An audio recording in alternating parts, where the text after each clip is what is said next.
Assalamualaikum warahmatullahi taala wabarakatuh. Ikhwan fillah yang dirahmati oleh Allah. Sahabat-sahabat detektif, sahabat-sahabat Firman Channel yang dimuliakan oleh Allah. Coba saya akan mengajak sahabat-sahabat Firman Channel untuk mengikuti saya, mengikuti diskusi di suatu komal yang mana insya Allah mudah-mudahan diskusi-diskusi yang kita akan dengarkan itu bisa menjadi edukasi buat kita. Dan tak lupa untuk sahabat-sahabat Firman Channel, share video saya, uh, sebarkan linknya kepada teman-teman dan sahabat untuk membantu agar mereka ikut membantu channel saya, channel kita yang kita cintai ini, untuk mensubscribe dan tidak lupa untuk menekan gambar loncengnya agar dia bisa mengikuti acara-acara channel-channel kita yang akan kita buat acara. Nah, dan terlupa juga buat ikhwan fillah yang ada di rumah, selamat menonton, sehingga bantu untuk subscribe dan tidak lupa untuk bantu menekan gambar loncengnya, dan jangan lupa untuk komentar. Oke, karena bisa untuk kita memperbaiki channel-channel kita, mudah-mudahan channel kita tetap bisa terus mengudara. Fadol, ikuti saya.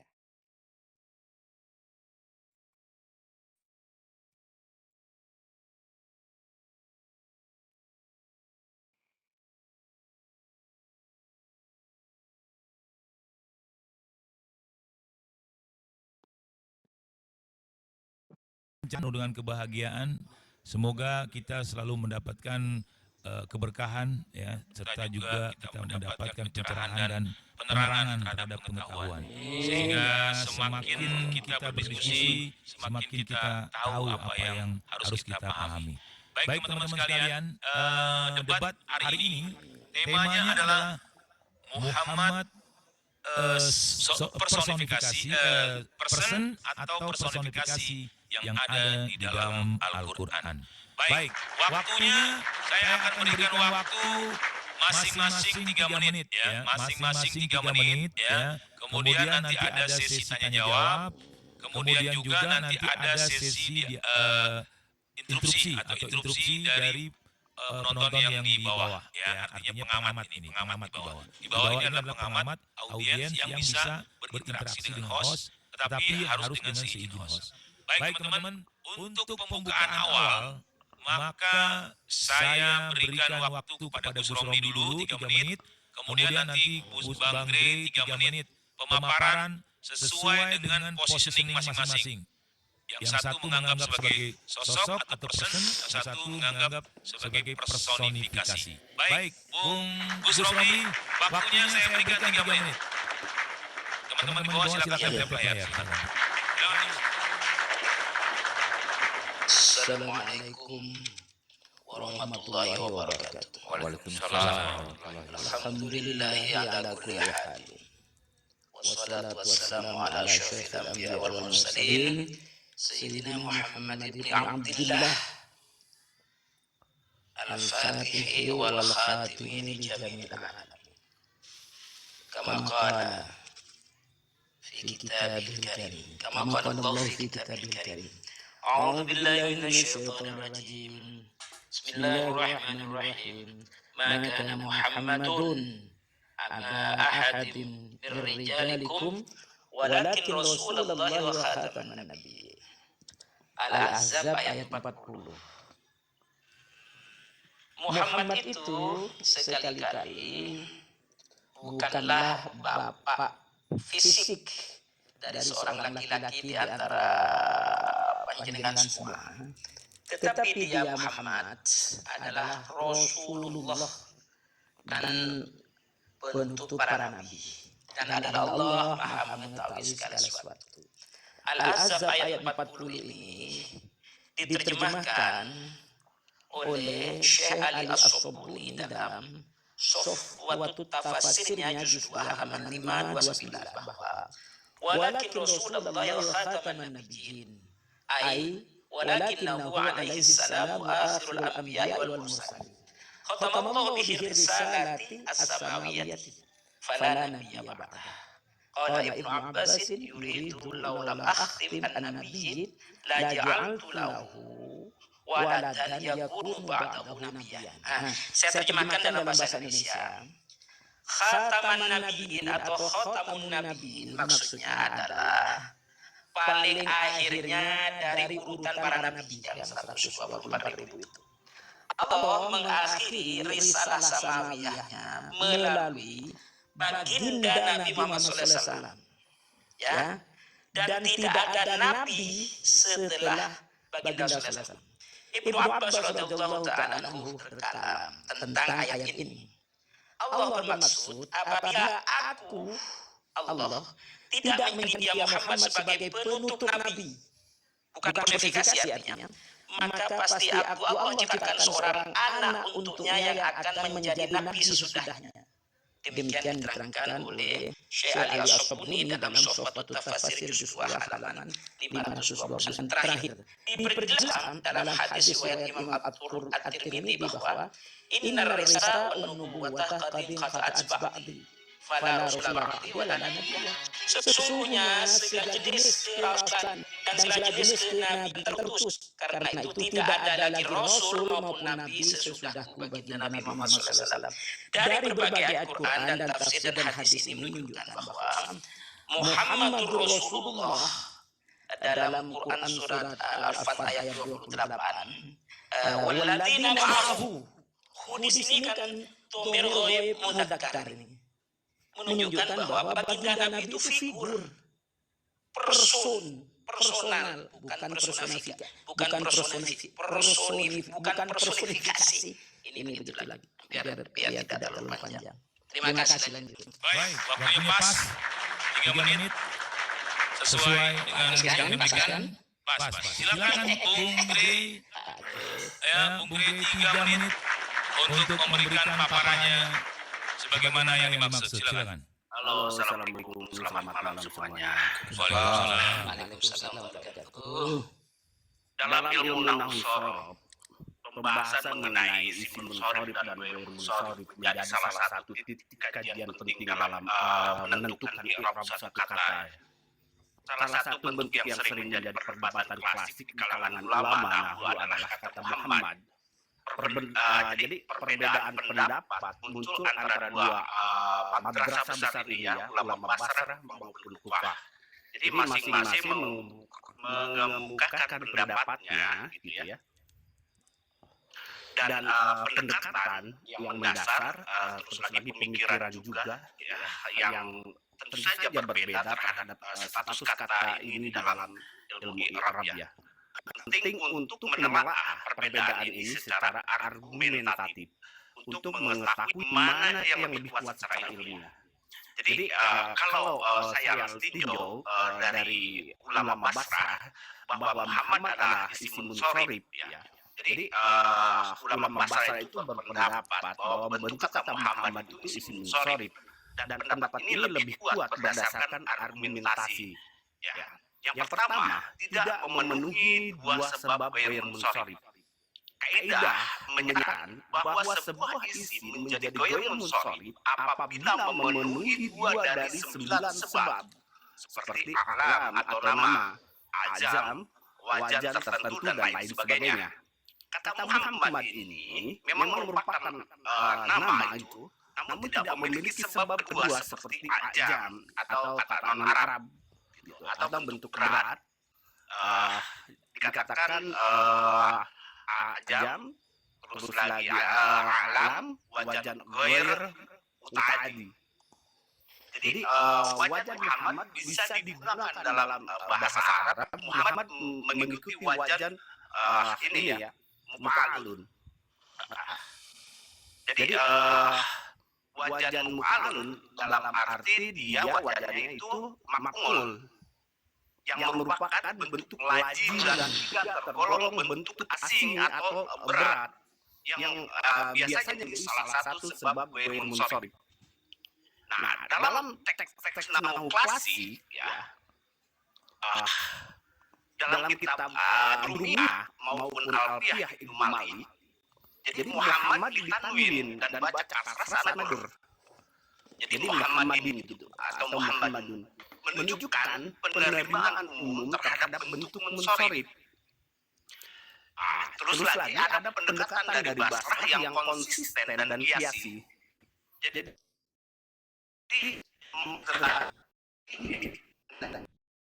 kiasinya gitu.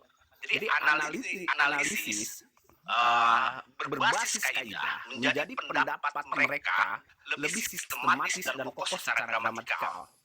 Nah, kalau ulama Kufah sebaliknya gitu berpendapat bahwa Muhammad ini isim ghair munsharif karena dia alam plus beratnya bentuk kata.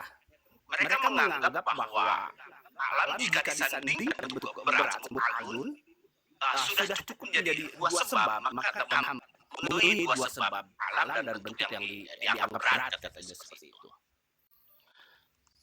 Baik, Terus lagi ada tahan dulu. Waktunya sudah habis. Tahan dulu. Nanti dilanjut. Tahan dulu, Bung Iri. Oke, baik. Sebelum dilanjut oleh Bung Iri, silakan Bung Romli untuk membantah argumen Bung Iri selama 3 menit. Silakan, Bung Romli. Ini pertama bahwa ayat dan tafsir hadis yang menunjukkan bahwa baginda Nabi Muhammad SAW adalah pribadi, bukan personifikasi. Itu belum dibahas, langsung membahas kepada persoalan isim. Begini ya, jawaban bahwa nama Muhammad masuk dalam isim karena kaidahnya yang termasuk dalam isim munsorif itu adalah isim tanwin dan ainnya. Kalikan bahwa isim munsorif isim yang tidak menerima tanwin dan memiliki dua sebab atau satu sebab atau dua ilat atau satu ilat yang menempati bahasa gambarnya. Kenapa saya nama Muhammad itu bisa dimasukkan dalam kaidah isim? Karena yang pertama, nama Muhammad itu bisa dibaca dengan Muhammadun, tanwinnya dhamma. Tekan tadi, kan munsorif itu bisa menerima tanwin kan, dan bisa dibaca Muhammadan, tanwinnya fathah. Bisa dibaca Muhammadi, tanwinnya kasroh. Ini saja menunjukkan bahwa Muhammad, kata, kalimat, isim Muhammad itu adalah isim munsorif karena bisa menerima tanwin. Itu yang pertama. Terlepas dari persoalan secara lafaz ini, sekali lagi pendekatannya secara ayat. Al-Ahzab 40 ditafsirkan oleh Ali As-Sabuni dan diperjelas oleh hadis Sahih Imam At-Tirmidzi bahwa Muhammadur Rasulullah, Quran surat Al-Fat ayat 28 ayat terakhir, Muhammadur Rasulullah walladzina ma'ahu, hunya itu dhamir ghaib muzakkar. Jadi hudis itu adalah figur, bukan personifikasi. Apalagi di dalam hadis itu tadi bahwa ketika Allah menjadikan Nabi Muhammad sebagai khataman nabiyin, buktinya Nabi Muhammad tidak diberi anak laki-laki yang memberikan keturunan. Dan dalam hadis tadi, inna risalata wan nubuwata qad asba'di fala rasula ba'di wa la nabiyya. Jadi setelah Nabi itu tidak ada Rasul, tidak ada Nabi, bukan tidak ada personifikasi. Demikian, terima kasih. Baik. Oke, silakan Bang Ri untuk membantah argumen Gus Romli 3 menit, silakan.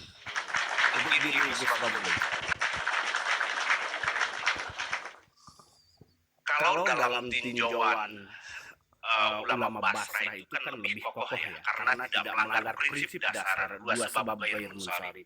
Jadi pendekatan mereka memudahkan pembelajaran dalam mengidentifikasi bentuk i'rab berdasarkan kaidah, bukan semata berdasarkan pendengaran atau kebiasaan lisan gitu ya.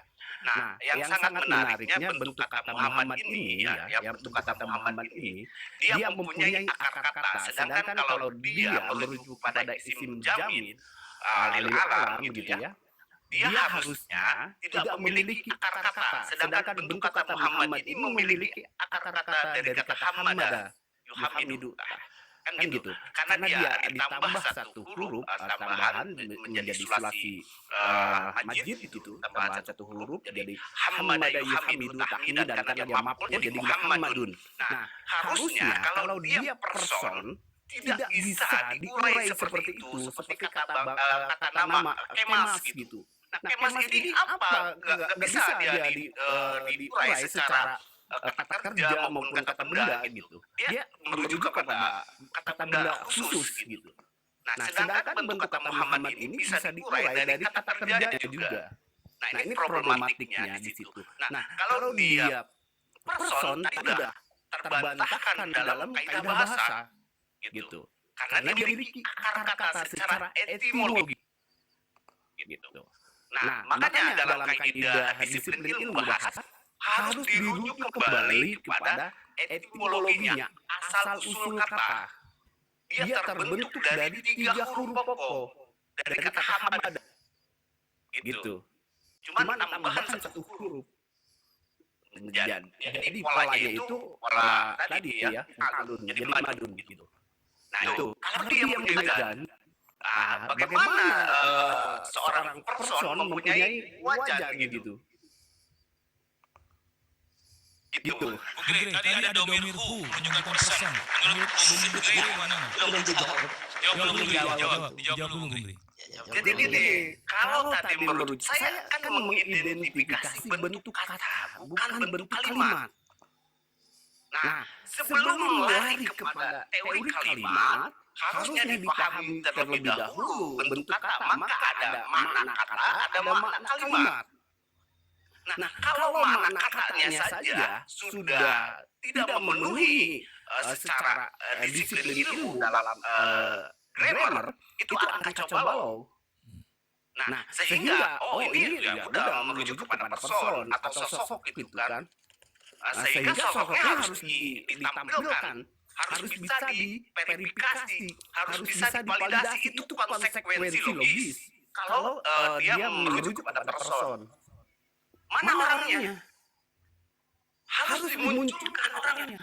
Nah, dalam kaidah bahasa, contoh, Budi pergi ke pasar. Ini dalam kaidah bahasa. Budi itu anak siapa? Terus orang dari mana? Tinggal di mana? Itu adalah keterangan Budi. Oke, cukup. Bukan merujuk kepada person, tapi personifikasi. Oke, cukup. Silakan Bung Romli untuk membantah argumen ini. Saya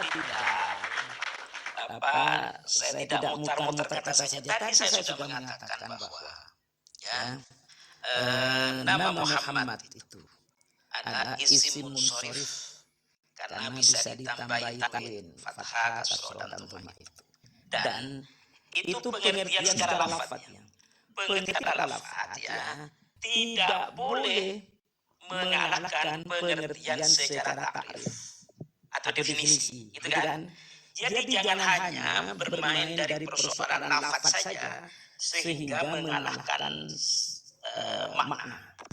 Tadi sudah jelas saya mengatakan misalnya Al-Ahzab ayat 40 itu ada frase di sana khataman nabiyyin atau khatamun nabiyyin, gitu kan?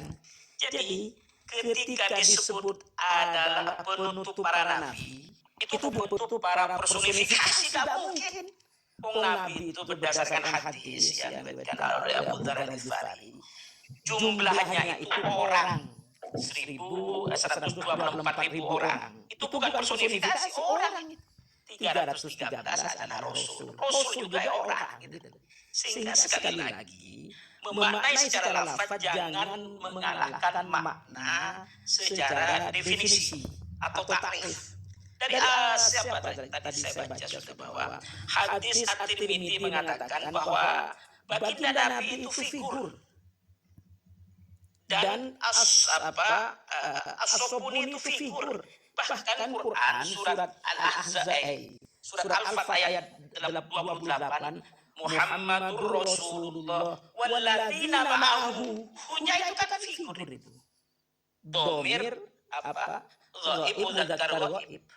Bukan personifikasi itu Itu saja dulu. Oke, baik, tahan dulu sebentar. Ada teman yang di atas bisa turun satu nggak? Bung Selami naik bisa nggak, Bung Selami? Bung Selami naik biar seimbang. Bung Selami boleh naik. Oke. Bang Badru. Ya. Bung Selami naik satu biar seimbang. Bung Selami sebentar ya. Bung Selami dinaikkan host. Ya, biar dibalik naik ya. Permintaan permintaan.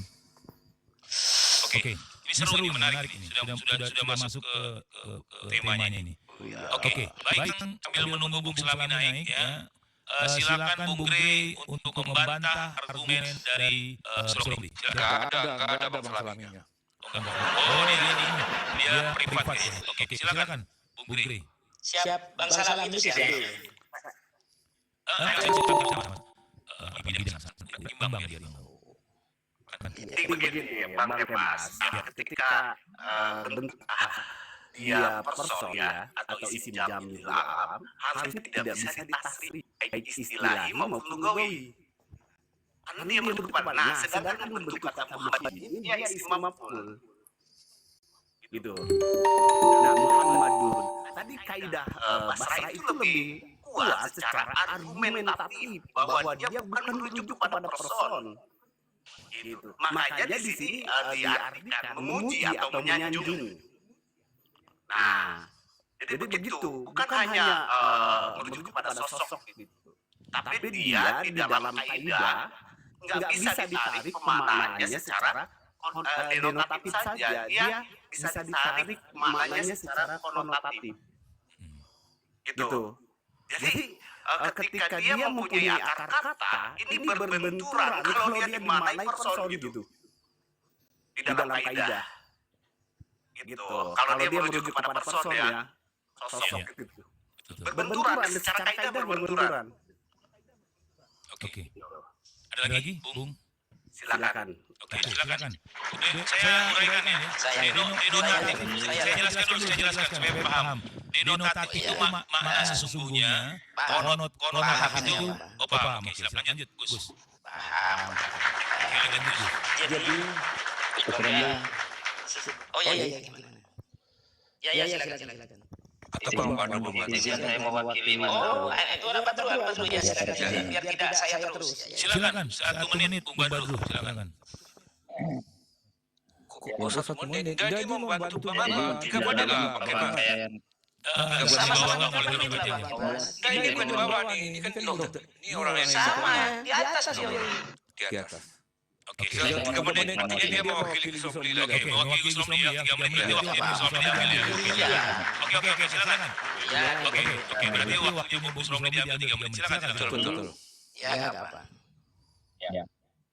Ini ada penisbatan kepada kedisiplinan ilmu yang menisbatkan kepada ulama yang salah. Semua ulama bukan ulama Basrah dan Kufah, itu semua sepakat bahwa Muhammadun itu ismul ladzi syarif. Kufah tetap mengatakan ismul ladzi syarif dengan dalil Quran. Yang di dalam Al-Quran yang ada tulisan Muhammad, ada fathah bertanwin, kasroh bertanwin, Muhammad bertanwin. Jadi yang diperselisihkan itu yang bernama Ahmad. Nah, Ahmad itu baru ada di sana. Tapi mu'tamad yang kuat bahwa Ahmad itu adalah ghairu munsharif. Begitu. Kemudian nama itu ketika dipakai walaupun dia itu mustaq itu berarti cabang dari akar masalah, tidak akar berbahasa, ya, cabang dari akar bahasa. Ketika dinisbatkan kepada person, itu akan menjadi isim alam dan disebut sebagai ma'rifah. Gitu. Dan itu tidak ada kedisiplinan itu di sini. Dalam menetapkan nama itu dituntut harus yang dari akar, nggak ada. Mau ambil dari manapun itu bebas. Itu bahkan Indonesia, ini Jawa khususnya ya. Yang orang Jawa itu ada namanya Sukito kan gitu ya. Ternyata kalau di bahasa Arab itu Sukito itu terambil daripada Hakoto kan ini. Sukito dijatuhkan. Kemudian kita buktikan bahwa nama ini walaupun mustaq boleh dipakai dan akan menjadi isim alam, isim ma'rifah ketika dijadikan person. Contoh Muhammadun, nama saya ini aslinya Muhammad, gitu. Berarti kan nama saya ini terambil kata Hamada Yuhamidu, gitu. Kan gitu. Maka udah jelas di sini tidak ada tuntutan untuk memberi nama kepada Muhammad ini menjadi nama bagi person. Itu tidak ada tuntutan harus dari akar kalimat atau dari kalimat yang bukan cabang. Gitu. Nah begitu. Memang ini normal gitu. Makanya ketika memaknai Muhammad ada dua makna di sana ulama. Ada dimaknai secara majazi, yaitu ketika dimaknai Muhammadun dengan makna isim fa'il, yaitu yang dimaksud adalah orang yang selalu memuji kepada Tuhannya, kepada Allah. Ketika dimaknai secara makna majazi, ketika dimaknai sesuai susunan kalimatnya yaitu isim maf'ul, maka dia adalah Muhammadun, orang yang terpuji. Alladzi kasurat fihi khisalul hamidah. Dan ini person kepada orang yang terpuji di dalam dirinya itu memiliki karakter-karakter yang terpuji. Gitu.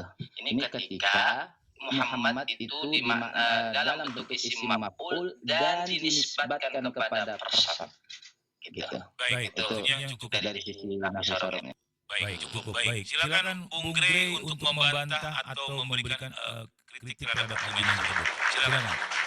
Ya, tadi kalau di dalam kaidah grammar itu tidak merujuk kepada person gitu, tapi personifikasi. Kenapa alasannya? Ya, sangat kuat ya ketika berbicara kaidah bahasa. Ketika kita berbicara gajah, maka bukan berarti dia ada sosok gajahnya, tapi keterangan gajah. Gitu. Jadi keterangan gajah bisa dipahami nggak? Maka tadi saya ambil contoh Budi pergi ke pasar misalkan kayak gitu. Apakah Budi ini ada sosoknya? Terus Budi ini orang mana? Sehingga banyak penafsiran di situ. Nah, tapi tadi bentuk kata tersebut bisa dirujuk kepada person.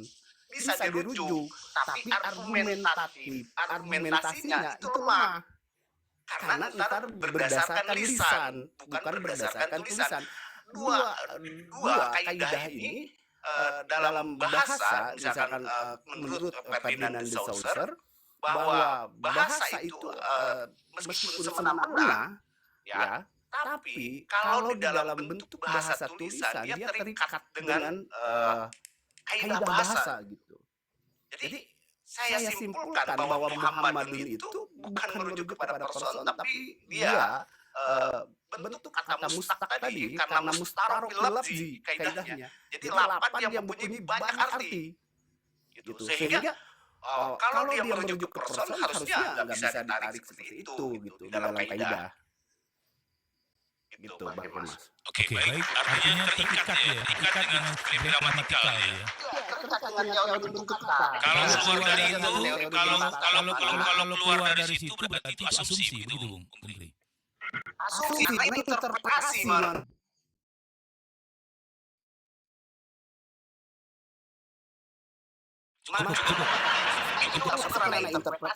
Cukup. Nah, sehingga Cukup dulu Bung Grey. Biar dibantah dulu oleh Bung Romli atau Bung Badru. Menarik diskusinya. Apa saya Gus atau Bung Badru dulu, setelah itu saya. Silakan dibagi waktunya dulu. Ya, silakan Bung Badru, silakan. Bagi waktunya, Bagi 1,5 menit. Ya, 1,5 saya menit. akan menjawab dengan singkat ya. Kalau kita yang kita bahas adalah bahasa Arab, maka perangkat untuk memahami bahasa Arab itu dengan kaidah Arab. Kan gitu. Maka di dalam kaidah Arab itu tidak ada hubungannya kepada kosakata yang terpecah atau tidak. Gitu. Sehingga di dalam bahasa Arab itu ketika isim mustaq ini dijadikan sebagai nama seorang, maka kategori al-ismu saya berdalil ya. Maka kalau ismu itu apa sih isim? Isim itu adalah madalla ala musammahu. Maka kedisiplinan pemahamannya, logika pikirnya adalah ada dal, ada madlul. Ada dal, ada madlul. Jadi tidak membahas kepada sifat atau yang tersirat dari kosakatanya. Tapi ketika ini dijadikan satu nama, maka yang harus dipahami ada dal, ada madlul. Dal itu adalah penyebutan nama. Ketika disebut nama, ada yang ditunjuk itu kepada orang yang memiliki nama itu. Gitu. Itu secara disiplin ilmu. Sehingga kalau memang mau membantah hal ini di dalam disiplin ilmu bahasa Arab, maka datangkan dengan ibaratnya begitu loh. Itu saja dari saya. Silakan, Gus Romli masih ada waktu satu menit. Ya. Jadi begini, di samping membantah itu memang harus ada ibaratnya. Jadi ini kita masih mutar-mutar dalam persoalan kosakata. Sedangkan tadi ya ibaratnya bahwa kosakata, pengertian kosakata yang mustarok itu tergantung dari siapa kalimatnya, gitu kan? Tidak ada satu ulama pun dari manapun juga bahwa kata Muhammad itu tidak merujuk kepada figur, karena ayatnya jelas Muhammadur Rasulullah walladzina ma'ahu. Hujah itu loh. Ini ayat. Jadi penafsiran kosakata yang mustarok itu tidak bisa mengalahkan ayat. Itu saja biar tidak lebih dari 1 menit. Baik, silakan, Bung Giri.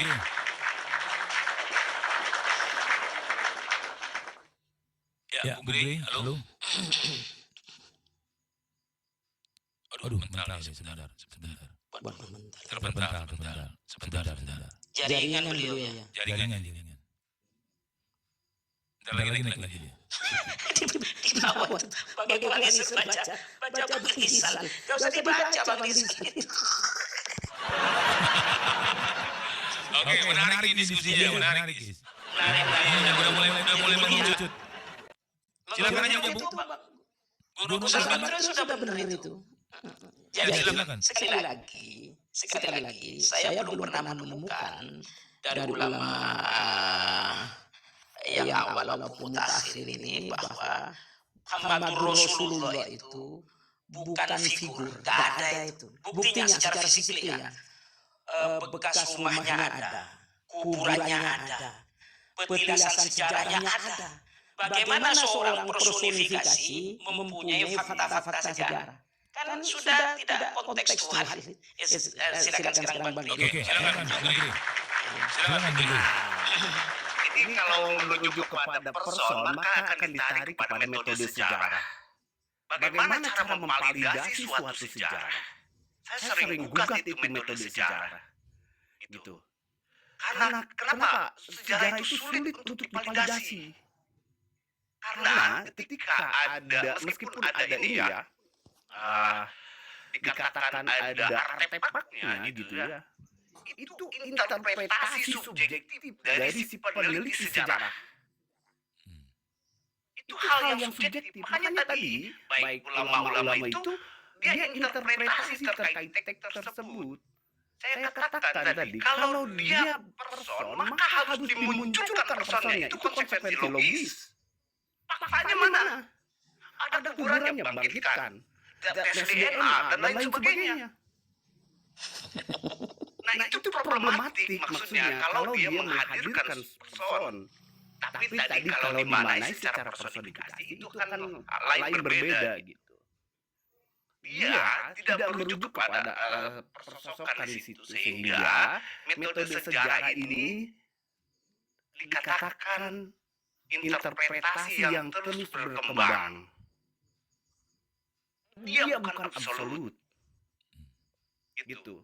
Saya sering gugat metode sejarah terkait teks suci ditarik kepada metode sejarah. Maka sejarah itu dikatakan berkembang. Itu konsekuensi ketika ada orang yang menafsirkan, makanya mufasir itu kan banyak. Gitu. Jadi hal yang wajar ketika teks tersebut ditarik kepada person, itu personnya harus diverifikasi, harus divalidasi.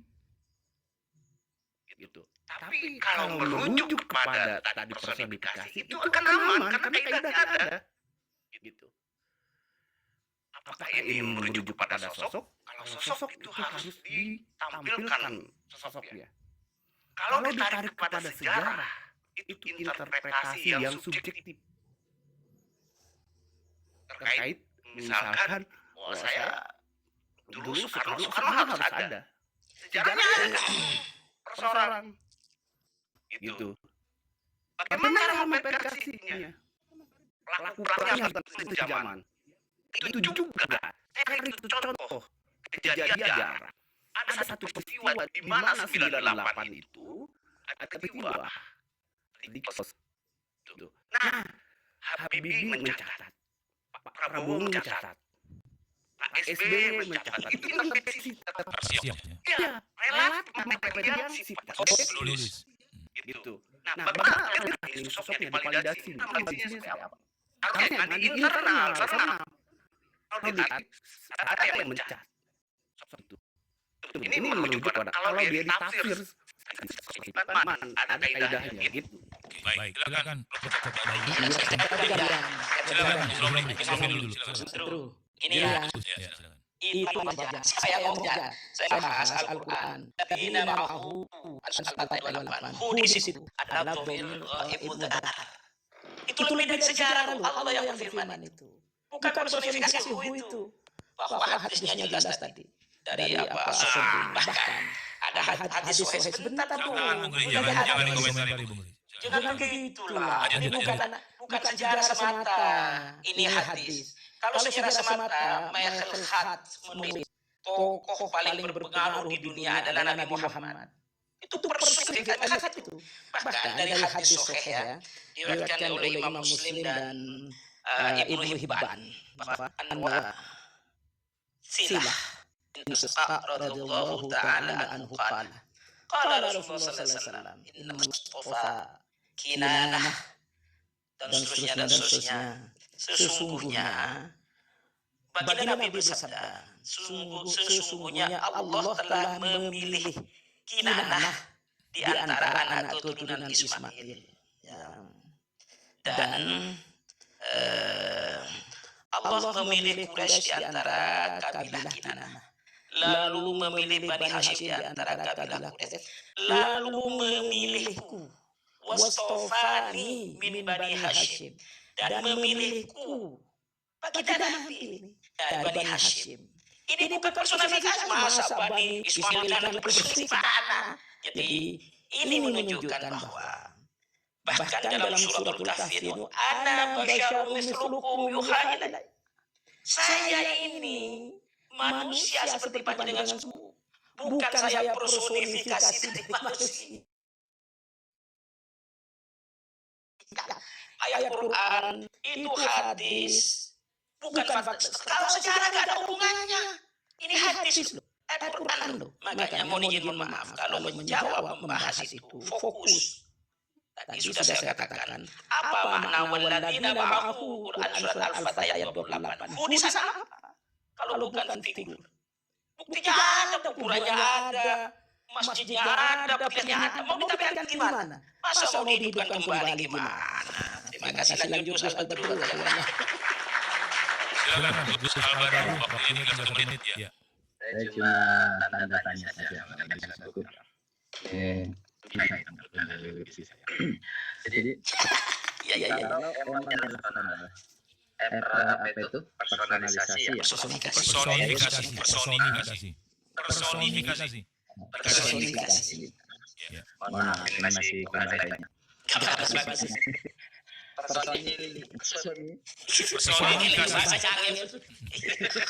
ya itu yang saya tanyakan tapi minta spesifik personifikasi seperti apa karena banyak bentuk personifikasi itu kalau secara personifikasi masih melebar saya ingin lebih merucut kepada satu begitu dan dari sana apa itu namanya kalau ini memang personifikasi itu buktikan dari sejarah juga kalau minta ya, karena Ustaz Romli tadi membuktikan secara sejarah. Sekarang buktikan juga secara sejarah kalau itu adalah personifikasi. Itu saja. Oke, baik. Itu mungkin fokus utamanya adalah penjelasan soal personifikasi, Bung Gray. Silakan Bung Gray, dibantah argumen Gus Jadi Romli dan personifikasi itu gaya bahasa majas yang memberikan sifat-sifat manusia kepada benda mati atau hewan atau hal-hal yang abstrak. Ciri personifikasi, objek bukan manusia, tapi dia benda, alam, ide, digambarkan seolah hidup seperti manusia. Gitu. Tujuannya adalah memperindah bahasa dan menimbulkan efek imajinatif. Itu personifikasi. Itu. Jadi ketika angin berbisik di malam hari, apakah angin itu manusia seperti manusia gitu? Nah, itu maksudnya. Apakah dia bisa ngomong gitu angin? Nah, itu sebetulnya sangat sederhana saya bilang tadi. Kalau dia personifikasi gitu. Kalau person itu nomina ya. Kategori di dalam gramatikal itu menunjukkan pelaku dalam kalimat. Gitu. Siapa yang berbicara, misalkan dia subjeknya. Kepada siapa yang berbicara atau siapa yang dibicarakan. Nah, itu dalam konteks kaidah ini ya. Bahasa lisannya. Tadi. Nah, di dalam bahasa tulisan juga seperti itu. Ada kata pengganti nama subjek, ada kata pengganti nama objek. Itu. Dan ada isi dari apa yang dipaparkan dalam teks tersebut gitu. Atau esensi itu pihak ketiganya. Ada subjek, pengganti nama orang pihak pertama, misalkan si pengada bacaan. Yang kedua itu misalkan si pengada bacaan ini mengajak. Nah, posisi si pembacanya itu di mana letaknya. Gitu. Jadi ketika di dalam teks tersebut ada subjek, ada objek, kata pengganti merujuk pada subjeknya sama, misalkan kayak gitu. Dalam kaidah, namun di situ apakah dia waladin nama aku, misalkan tadi ya, Ustaz Romli bilang seperti itu di dalam ayat surat Al-4 ayat 29 misalkan. Rujukannya itu. Apakah hunya di situ merujuk kepada subjek? Ya itu subjeknya Muhammad Rasulullah. Nah, itu apakah dia masuk ke ranah prasa? Apakah dia masuk ke ranah dalam kaidah kalimat majemuk? Gitu. Nah, kalau eksistensinya dipertanyakan, berarti sosoknya harus ada. Maka tadi ditarik pada sejarah. Gitu. Oh, sejarahnya ini ada orangnya. Itu konsekuensinya. Nah, tadi cara memvalidasi suatu sejarah itu seperti apa? Gitu. Sedangkan sejarah itu berkembang. Nah, dan saya juga pernah menggugat ada teks suci ya, atau kitab suci atau buku suci yang sandarannya hampir 100% ke sejarah. Dari itu saya gugat, gak bisa komentar kawan-kawan yang menyandarkan kepada teks sejarah. Karena itu interpretasi. Gitu. Harus ada sosoknya. Cara memvalidasi. bagaimana dengan ini Bung Gray soal Isa ibnu Maryam disebut itu sosok berarti. Nah, tadi ya berbicara di teks itu kalau dimaknai secara person maka harus dimunculkan, ditariklah sejarah. Itu konsekuensinya. Oke. Pasti ditarik sejarah kan? Ya. Itu konsekuensinya. Oke, cukup. Timernya. Waktunya udah habis. Silakan Bung Romli. Waktunya 13 silakan. Ya, Gus Romli silakan. Ya, begini loh. Semua pertanyaan saya nggak pernah dijawab. Justru muter-muter amit ya. Muter-muter. Saya tanya sekali lagi. Jadi makna hadis aku dipilih di antara Bani Hashim. apakah itu personifikasi atau figur? Nah, itu Bos Romli yang kita Sabar Bang Riri. Oh, dijawab. Sabar Bang Riri. Sabar Bang Riri. Biarkan selesai dulu. Sorry. Silakan Bang. ini sama. Tadi kan teksnya saya bilang teks. Tahan dulu. Biar. Muhammad. Tahan dulu Bang Riri. Bahwa referensinya dari hadis yang merujuk kepada sejarah. Oke, tahan dulu. Nanti dibantah. Silakan Bang Riri. Bang Riri tahan dulu. Silakan. Iya, jangan ngomong tidak menjawab, saya diam loh. Jadi begini, pertama pahami domirnya apa hu itu. Hu itu kan ghaibul mudzakkar itu. Bahkan ada ayat lain misalnya. Wa anzalna ilaika dzikra. Kafnya itu kemana? Domirnya apa itu? Ayo, ada lagi wa innaka la'ala khuluqin 'adzim. Kafnya itu kemana? Apa Saya jawab tadi Bos Romli. Tahan dulu Bang Riri. Tahan dulu Bang Riri. Tahan dulu Bang Riri. Lanjut. Terus. Nanti ada waktunya. Belum saatnya tektokan. Lanjut dulu Bang Riri. Sabar, nanti kita buka versi tanya jawab tektokan. Silakan. Ya, jadi itu ya dari banyak ayat bahwa ana basyarum mislukum. Saya adalah manusia. Apakah itu personifikasi? Tidak, basyarun kok. Itu kan. Jadi banyak ayat dan hadis. Hadis itu jangan ditolak karena hadis itu wa yantiqu anil hawa in huwa illa wahyun yuha. Semua yang disabdakan baginda Nabi itu berdasarkan wahyu yuha, wahyu yang diwahyukan. Persoalan redaksi saja yang tidak sama. Itu dari hadis, dari Al-Quran. Itu Muhammad itu adalah figur, bukan personifikasi. Bahkan saya tadi menyampaikan tulisan eksternal yaitu Michael Hart ya, dari Inggris itu menyatakan bahwa 100 tokoh berpengaruh di dunia nomor 1 baginda Nabi. Mana seorang personifikasi menjadi tokoh dari person 100 tokoh person itu bukan personifikasi seluruh dunia itu. Dari sehingga fakta sejarah kuburannya ada, petilasannya ada. Itu mau dibuktikan di mana harus hidup lagi, kita jangan ngadi-ngadi kata dia. Jadi pertama bahwa banyak ayat Quran makna domir ka itu dan hu itu banyak kan. Dan hadis aku ini manusia ini dipilih dari Bani. Musuh Bani itu personifikasi. Dan tulisan Michael Hart itu sudah mengkonfirmasi bahkan Quran surat Ibrahim ayat 40 dan Al-An'am 74 dan atau Taubah 28 secara terus-menerus aku manusia baginda Nabi dipindahkan dari beberapa tulang iga yang suci pada rahim-rahim yang suci. Masa rahim-rahim yang suci, tulang iga yang suci itu adalah personifikasi. Waduh Paman, terima kasih jawab dengan data. Oke, baik. Itu lagi data-data. Oke, baik. Sekarang waktu sini sebentar saya jelaskan dulu. Waktunya tinggal 3 menit terakhir karena kan di awal tadi dari Bung Romli, kemudian ke Bung Riri. Maka ini penutup ini. Ini pernyataan penutup dari Bung Riri 3 menit. Baru nanti kita buka sesi tektokan atau sesi tanya jawab. Silakan.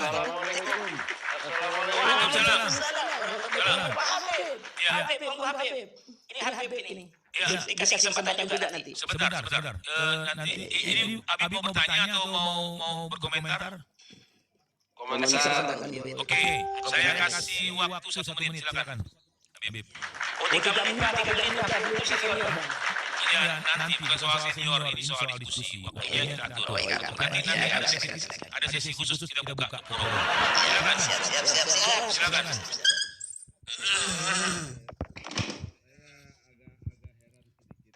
Pelan sekali nggak kedengeran suaranya.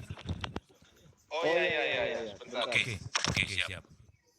Ya, saya agak aneh juga kalau ada mengatakan bahwa ayat Muhammad Rasulullah walladzina ma'ahu asyidda walal kufar rahamau bainahum, bahwa itu adalah personifikasi, bukan sosok Rasulullah. Ini aneh.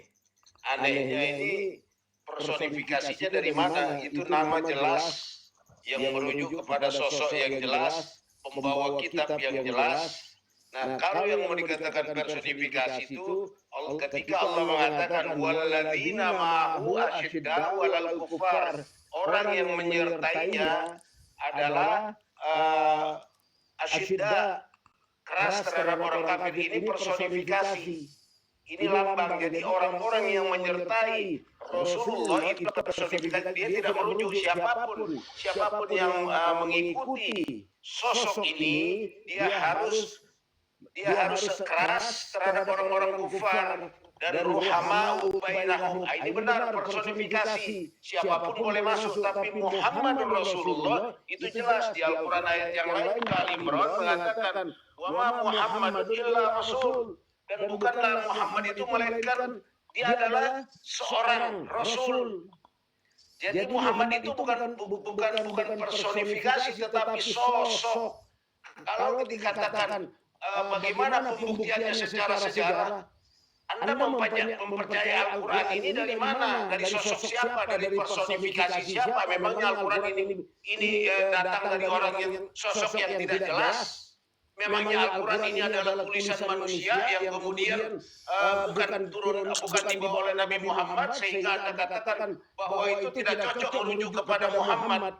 Lalu ini yang datang ini adalah Nabi Muhammad. Yang disebut nama Nabi Muhammad, bagaimana Anda bilang menjadi personifikasi sesuatu yang tidak jelas? Dari siapa memang Al-Quran Anda percaya? Apakah Anda tidak bersyahadat? Oke, cukup dulu, jangan menyerang. Jangan ke sana diskusinya, tahan. Cukup. Lebar itu, oke. Cukup. Silakan Bung Gede, waktunya 3 menit. Setelah itu baru kita buka sesi tanya jawab. Berbicara tadi domir, ya kaidah domir itu al-domir yusaid, ya yusaidu fil ihtisar al-jumlah wa izlata al-takrir. Jadi domir itu membantu dalam meringkas kalimat dan menghilangkan pengulangan. Gitu. Arabnya benerin dulu itu. Jong, tolong. Sorry. Ya, silakan. Gede diperbaiki, silakan. Al-domiru yusaidu fi ihtisar al-jumlati Wasor. Tolong jangan dikomentari, tolong. Kalau semua bicara nantinya jadi satu orang cukup, gak usah komentar Bang Resi ini aja udah termasuk hebat ini. Kayaknya Bentar dulu, sabar. Kita harus akui Bung Bre hebat dikeroyok, tapi gak apa-apa. Bentar dulu. Tadi domir itu membantu dalam meringkas kalimat, Ustaz.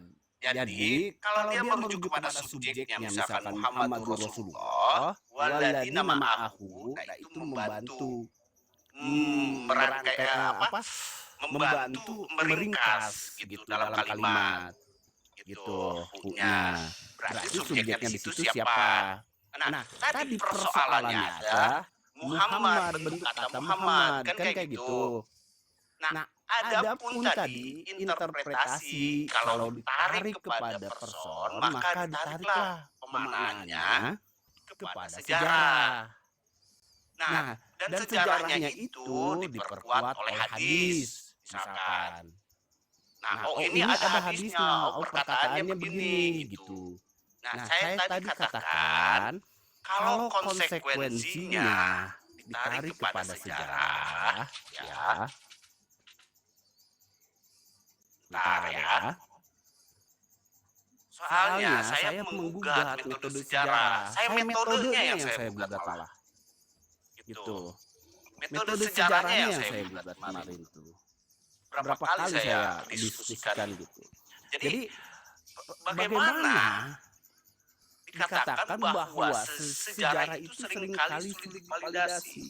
Karena berbagai alasan, misalkan keterbatasan sumber primer. Jadi banyak kejadian sejarah yang hanya tercatat dalam dokumen atau artefak tertentu yang bisa saja hilang atau rusak atau tidak lengkap. Ini menyebabkan kesenjangan informasi. Pertama itu. Adapun ntar bias penulisan sejarah. Jadi sejarah sering ditulis oleh pihak yang memiliki kepentingan tertentu seperti pemenang perang atau penguasa. Jadi hal itu bisa mengakibatkan informasi yang tidak objektif atau manipulasi fakta untuk mendukung narasi-narasi tertentu. Jadi kurangnya bukti fisik banyak peristiwa sejarah yang tidak meninggalkan jejak fisik yang cukup untuk diverifikasi. Bahkan jika ada bukti arkeologisnya pun itu interpretasinya bisa subjektif kalau dimaknai. Kalau dimaknai secara person. Gitu. Maka tadi konsekuensinya harus dimunculkan itu untuk memverifikasi dan memvalidasinya. Bagaimana cara memvalidasi personifikasi? Sorry. Oke, baik, cukup Bung Gri. Ya, Oke, nah dulu kita kasih waktu untuk sesi tanya jawab. Berikan kesempatan teman-teman yang Ya, sebentar. Makanya saya mau tanya.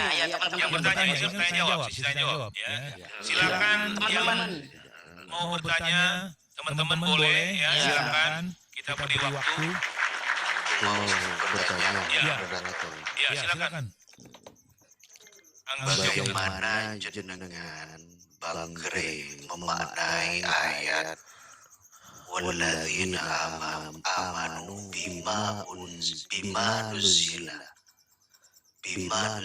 ala Muhammadin wa huwa min amri rabbihim al-ayat.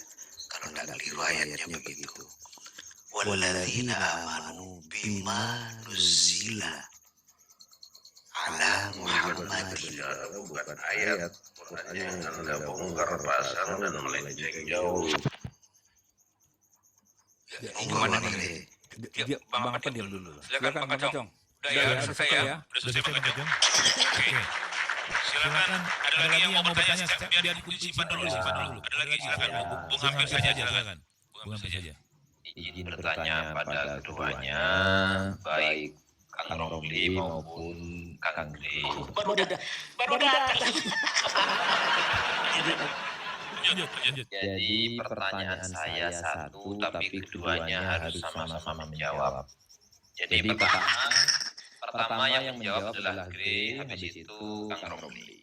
Pertanyaannya adalah, ini untuk menguji sejauh mana mereka itu bisa menganalisa Al-Quran. Gitu kan, yang dari tadi bicarakan kan itu konteks Al-Quran. Betul.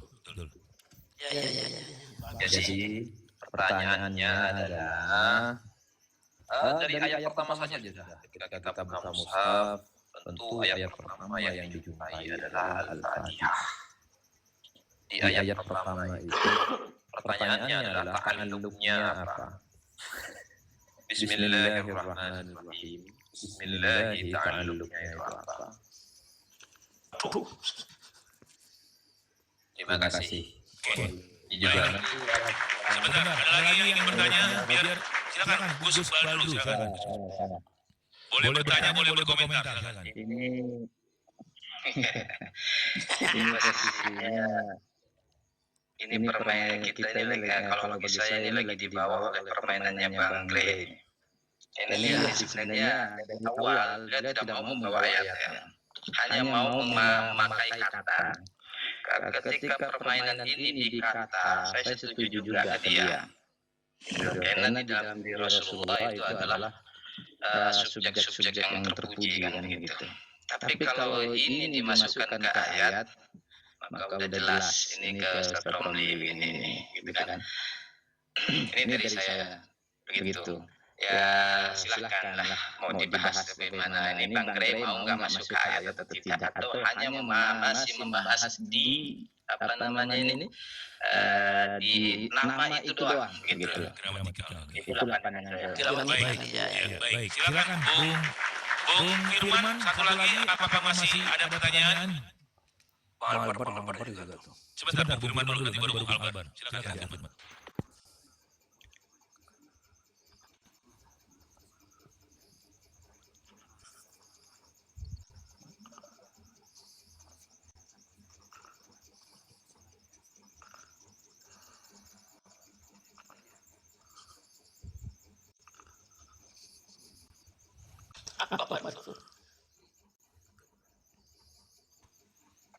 Oke, baik. Baik, nanti tanggapin. Catat dulu teman-teman yang di atas yang berdua, catat.